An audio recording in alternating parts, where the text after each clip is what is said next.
जो हाजिर हैं हम फिर से। आप लोग लिख रहे थे, रह गया होगा आपका शायद, देख लीजिए। रदरफोर्ड का अल्फा कण प्रकीर्णन प्रयोग सन 1911 में प्रस्तुत किया गया बच्चों।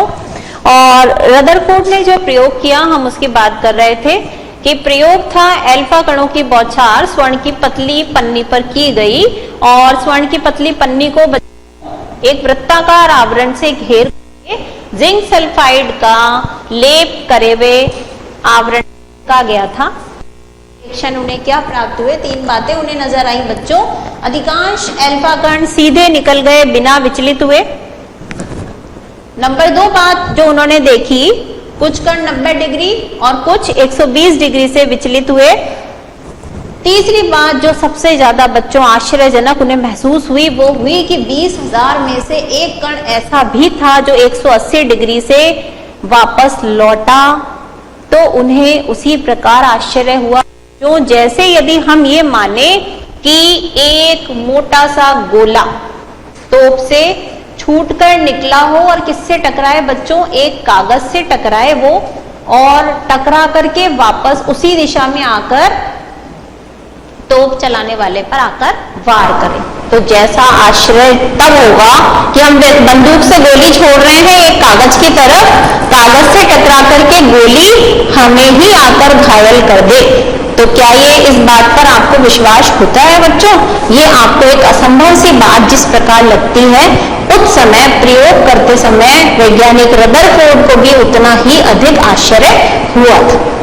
तो जब उन्हें ऐसे प्रेक्षण प्राप्त हुए बच्चों, तो इस आधार पर वो एक निष्कर्ष पर पहुंचे। वो निष्कर्ष क्या था उसकी बात यदि हम करें,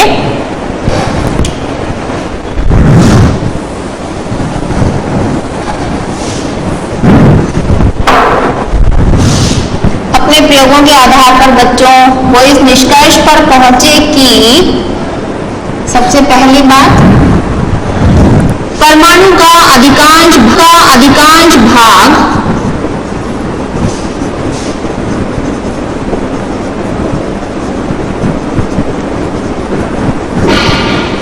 रिक्त होता है। और परमाणु का अधिकांश भाग कैसा है बच्चों? रिक्त है। और इसी कारण अधिकांश अल्फा कण कैसे निकल गए? दूसरी तरफ सीधे निकल गए। दूसरी बात उन्होंने ये बताई बच्चों कि थॉमसन ने तो ये कहा था कि धनावेश जो है वो पूरे गोले में वितरित है, लेकिन उन्होंने ये बताया कि ऐसा लगता है धनावेश पूरे गोले में वितरित न होकर एक छोटे से स्थान में केंद्रित हो। धनावेश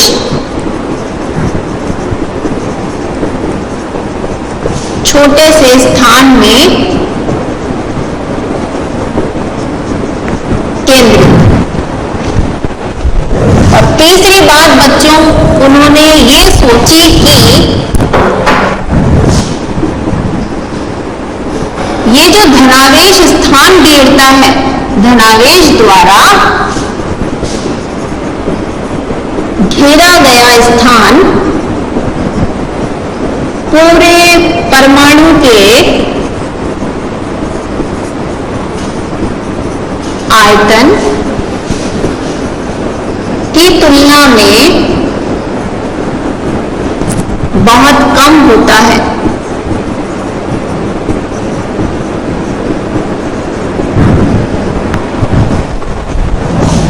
नीचे से लिख लिया होगा आपने ये वाला।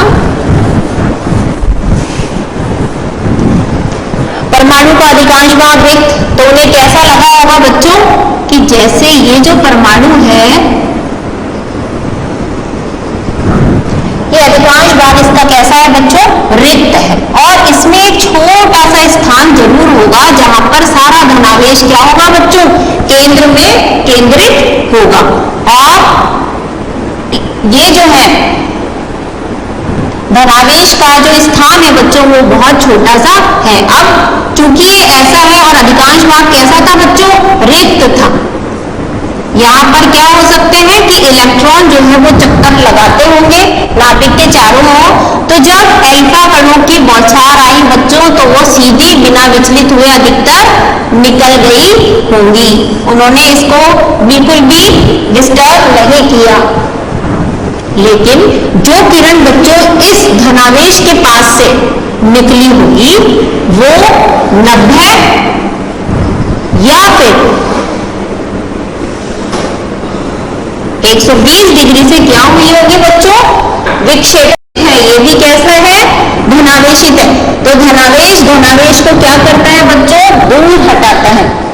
और जो उन्हें लगा कि 180 डिग्री से एक कण वापस लौटा, वो ऐसा क्यों हुआ होगा बच्चों, उन्होंने ये अंदाजा लगाया कि इससे, इस केंद्र से बिल्कुल जो कण यहाँ आके इसी से टकराया होगा वो वापस अपनी दिशा में ही लौट गया होगा।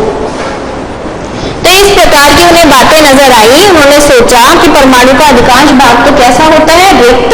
धनावेश एक केंद्र में स्थित होता है और जितना स्थान ये घेरता है बच्चों, पूरे परमाणु के आयतन की तुलना में वो बहुत छोटा स्थान होता है। तो जब अपने प्रयोग को किया, प्रेक्षण उनको मिले और निष्कर्ष पर वो पहुंचे, उसके आधार पर बच्चों उन्होंने अपना एक परमाणु प्रतिरूप प्रस्तुत किया, रदरफोर्ड का परमाणु प्रतिरूप। फिर उन्होंने भी तो बात बताई कि परमाणु कैसा दिखता होगा। नंबर 1, धनावेश परमाणु के केंद्र में स्थित, जिसे उन्होंने क्या नाम दिया बच्चों, नाभिक, जिसे नाभिक कहा। और इसकी त्रिज्या कितनी थी बच्चों, 10 की पावर -15 मीटर त्रिज्या का था ये नाभिक। पूरे परमाणु की त्रिज्या तो कितनी थी बच्चों, 10 की पावर -10 मीटर, और नाभिक की त्रिज्या थी 10 की पावर -15 मीटर।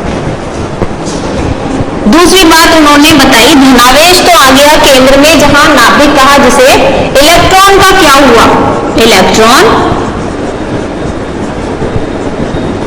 नाभिक के चारों ओर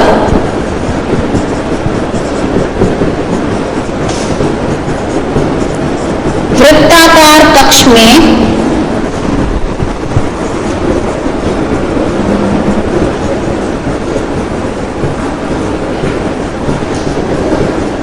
चक्कर लगाते हैं। नाभिक के चारों ओर कौन चक्कर लगाते हैं बच्चों, ऋण आवेशित इलेक्ट्रॉन चक्कर लगाते हैं। और तीसरी बात उन्होंने ये कही कि परमाणु में जो धनावेश है उसकी मात्रा किसके बराबर है बच्चों, ऋणावेश के बराबर है। और इसीलिए हमारा परमाणु कैसा होता है बच्चों, उदासीन होता है। इसीलिए परमाणु कैसा होता है, विद्युत उदासीन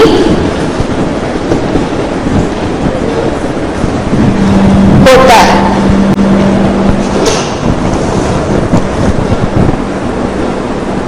बात बच्चों हम रदरफोर्ड के अल्फा कण प्रकीर्णन प्रयोग की कर रहे हैं। सबसे पहले हमने प्रयोग उन्होंने क्या किया वो समझा, प्रयोग से उन्हें क्या प्रेक्षण नजर आए बच्चों वो समझे, और उसके बाद वो किस निष्कर्ष पर पहुंचे उसकी बात हमने की। और लास्ट में उन्होंने अपना खुद का परमाणु प्रतिरूप दुनिया के आगे क्या रखा, वो कुछ इस प्रकार का था कि धनावेश जो है वो परमाणु के केंद्र में स्थित है, और जिसे उन्होंने नाभिक कहा। इलेक्ट्रॉन नाभिक के चारों ओर वृत्ताकार कक्ष में चक्कर लगाते हैं, और धनावेश और ऋणावेश की मात्रा बराबर होने से परमाणु जो है वो बच्चों विद्युत उदासीन होता है।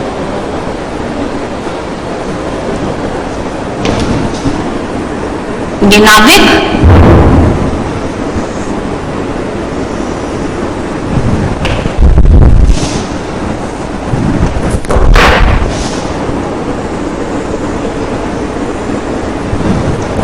और इलेक्ट्रॉन जो है बच्चों इसमें चक्कर लगा रहा है।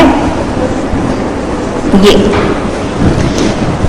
इसको तो इन्होंने क्या कहा, नाभिक, और ये जो इलेक्ट्रॉन है बच्चों वो वृत्ताकार कक्ष में चक्कर लगा रहा है। कुछ इस प्रकार का परमाणु प्रतिरूप उन्होंने हमारे सामने रखा। लेकिन वही बात बच्चों, प्रयोग आगे निरंतर होते रहे, और उसके बाद 1912 में एक वैज्ञानिक आए थे बोर। उससे पहले इनका मॉडल था वो भी असफल हो गया। क्यों असफल हुआ बच्चों, कि उन्होंने ये वाली बात कही कि इलेक्ट्रॉन जो है बच्चों को नाभिक के चारों ओर लगातार चक्कर लगाता रहता है। अब यदि आप भी दौड़ते रहेंगे दौड़ते रहेंगे दौड़ते रहेंगे तो क्या होगा बच्चों, एक स्थिति ऐसी आएगी कि आप थक जाएंगे। तो क्यों ऐसा होगा? क्योंकि हमारी जो ऊर्जा है बच्चों वो खर्च हो जाएगी। तो ये सोचा गया कि यदि इलेक्ट्रॉन लगातार घूमता रहेगा तो ये अपने में से ऊर्जा बाहर निकालता रहेगा और एक स्थिति ऐसी आ जानी चाहिए बच्चों कि ये इलेक्ट्रॉन आकर के कहाँ गिर जाना चाहिए? नाभिक के अंदर ही गिर जाना चाहिए। लेकिन ऐसा होता तो नहीं है। तो ऐसा क्यों नहीं होता, इस बात का जवाब हमारे वैज्ञानिक रदरफोर्ड के पास नहीं मिला।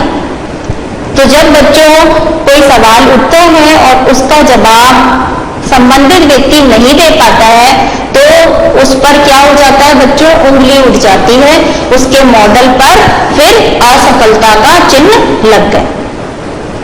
तो अब हम बात करें इनके मॉडल की क्या कमी थी।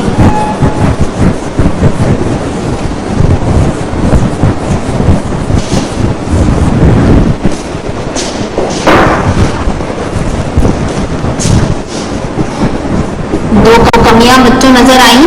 सबसे पहली, इलेक्ट्रॉन नाभिक में क्यों नहीं गिरता, इसका स्पष्टीकरण नहीं दे पाए। और दूसरा, इलेक्ट्रॉन की क्या व्यवस्था रहती है बच्चों, इसे भी वो सही से बता नहीं पाए। इलेक्ट्रॉन का निश्चित पथ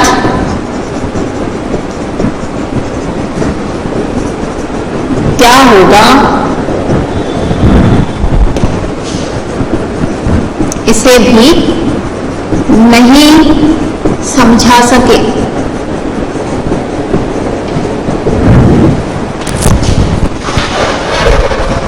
उसके बाद बच्चों प्रयोग जारी रहे और फिर हमारे अगले वैज्ञानिक आए नील्स बोर 1912 में अपना मॉडल लेकर के।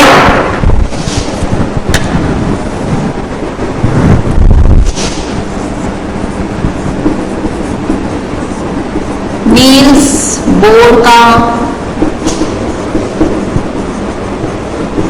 हाइड्रोजन परमाणु प्रतिरूप,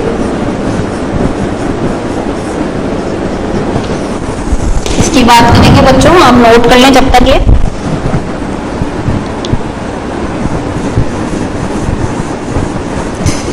इनका जो मॉडल था बच्चों नील्स बोर का, वो 1912 में आया और क्वांटम सिद्धांत पर आधारित था। 1912 में प्रस्तुत।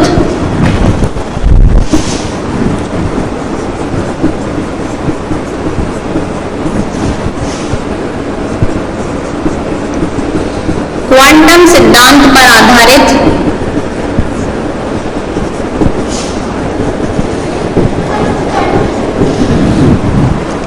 इन्होंने अपनी जो बातें बताई थी बच्चों, उसमें कुछ अभिधारणाएं ली थी।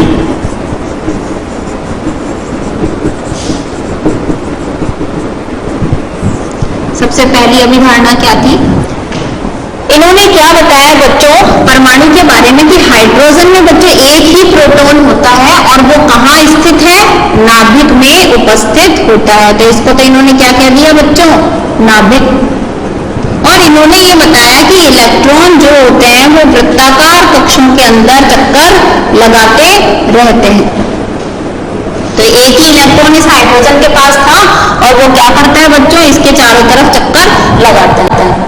तो इन्होंने ये बताया कि ये चक्कर लगाता ही रहता है, गिरता क्यों नहीं है? इसका जवाब इनके पास था। इन्होंने ये कहा कि इन दोनों में जो आकर्षण है, कौन सा आकर्षण है? इलेक्ट्रॉन व प्रोटॉन के मध्य स्थिर वैद्युत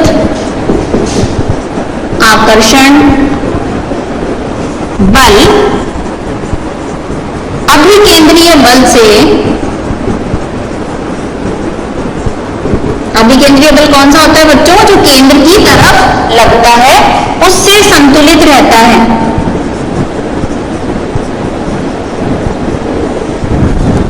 इलेक्ट्रॉन और प्रोटॉन के बीच में जो स्थिर वैद्युत आकर्षण बल लगता है, क्योंकि ये धन आवेशित है और ये क्या है बच्चों, ऋण आवेशित, तो दोनों एक दूसरे को क्या करते हैं बच्चों, आकर्षित करते हैं। तो स्थिर वैद्युत आकर्षण बल जो है वो अभिकेंद्रीय बल से संतुलित होता है, इसलिए वो अपनी जगह पर ही घूमता जाता है। दूसरी बात उन्होंने क्या बताई कि अब इलेक्ट्रॉन किन कक्षाओं में घूमेगा, ये भी निश्चित है। जिन कक्षाओं का कोणीय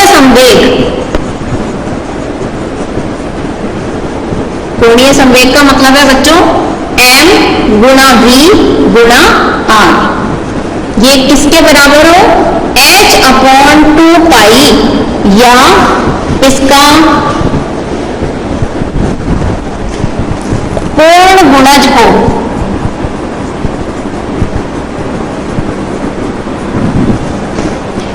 इलेक्ट्रॉन सभी कक्षाओं में नहीं घूम सकता, इलेक्ट्रॉन केवल उन्हीं कक्षाओं में घूमेगा जिसका कोणीय संवेग यानी m गुणा v गुणा r। m यहाँ पर क्या है बच्चों, इलेक्ट्रॉन का द्रव्यमान, v क्या है, इलेक्ट्रॉन का वेग, और r क्या है यहाँ पर कक्ष की त्रिज्या। इसी प्रकार इसका मान किसके बराबर होगा, h/2 पाई के बराबर, या इसका पूर्ण गुणज हो, उन्हीं कक्षाओं में इलेक्ट्रॉन घूमेगा। h यहाँ पर क्या है बच्चों, प्लांक नियतांक। प्लांक एक वैज्ञानिक थे, उनके सम्मान में उन्होंने कक्षाओं को क्रम दिए बच्चों, कक्षाओं को 1 2 3 इस प्रकार से क्रम दिए, या फिर उनका नाम दिया जैसे कि K L M आदि कक्षाओं को नाम दिए उन्होंने। और चौथी बात जो बच्चों उन्होंने बताई थी वो सबसे इंपॉर्टेंट, कि इलेक्ट्रॉन जब अपनी कक्षा में घूमेगा बच्चों किसी भी प्रकार की ऊर्जा को बाहर नहीं निकालेगा, लेकिन जब ये इलेक्ट्रॉन अपनी कक्षा से ऊपर वाली कक्षा में जाएगा तो इसको क्या होगा, ऊर्जा को अवशोषित करना होगा, और यदि ये ऊपर वाली कक्षा से नीचे वाली में आएगा तो ऊर्जा को बाहर निकालेगा। चौथा पॉइंट आप नोट कर लें, उसके बाद समय लगभग खत्म हो चुका है बच्चों। इसी के साथ फिर हम अपनी बात को विराम दे देंगे। चौथा पॉइंट था इलेक्ट्रॉन घूमते हुए ऊर्जा विकिरित नहीं करता, लेकिन निम्न कक्ष से उच्च में जाने पर अवशोषण तथा उच्च से निम्न कक्ष में आने पर ऊर्जा का उत्सर्जन करेगा। तो इस प्रकार बच्चों इन्होंने ये 4 बातें समझाई थी। तो बोर का मॉडल काफी समय तक आगे हमारे सामने चलता रहा, इसको सफलता मिली, जिसमें उन्होंने 4 बातें क्या बताई थी, इलेक्ट्रॉन और प्रोटॉन के बीच स्थिर वैद्युत आकर्षण बल अभिकेंद्रीय बल से संतुलित होता है। अब इलेक्ट्रॉन सभी कक्षाओं में नहीं घूमेगा, केवल ये उन्हीं कक्षाओं में घूमेगा जिसके लिए MVR यानी कोणीय संवेग का मान h/2 पाई या इसका पूर्ण गुणज होगा। कक्षाओं को नाम भी उन्होंने दे दिए बच्चों, K L M इत्यादि। और चौथी बात उन्होंने ये कही, अपनी कक्षा में घूमते हुए कोई ऊर्जा नहीं निकालेगा, लेकिन नीचे से ऊपर जाते समय ऊर्जा का अवशोषण और ऊपर से नीचे आते समय ऊर्जा का उत्सर्जन जरूर करेगा। आज की बात बच्चों यही समाप्त करते हैं। हाइड्रोजन के मॉडल के साथ ही आपके परमाणु प्रतिरूप पूरे हो जाते हैं। इसके आगे हम तीसरे भौतिक कण की बात के साथ अपनी बात को और आगे बढ़ाएंगे आगे की क्लास में। तब तक के लिए